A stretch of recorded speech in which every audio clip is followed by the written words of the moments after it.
ta mga panya, magsaulog na ta, kay naangko na nato ang kadaugan. Kaya kadaugan sa Team One Butuan, dili man lang panahon sa piniliay. Kay alang sa Team One Butuan, ang atong pakigbisog, dili lamang alang sa politika.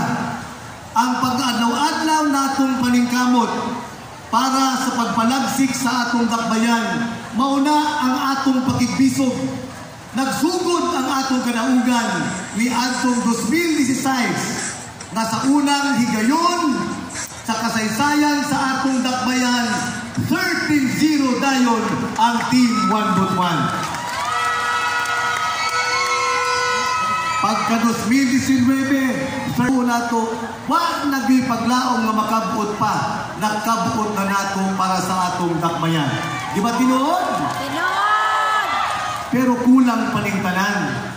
Matod pa ni Mayor RCL, daghan na nahitabo, pero there's more that need to be done.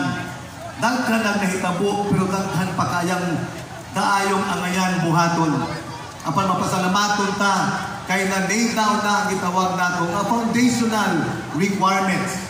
Plaster na ang atong comprehensive land use plan, plastado na ang atong comprehensive na road network development plan, plaster na ang atong spatial strategies para sa atong dakbayan.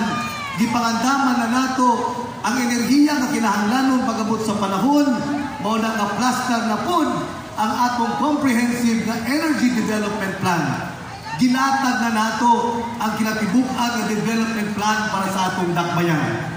Mapasalamaton ta kay kini nga mga pundasyon mauni ang atong panikanan sa atong paglawig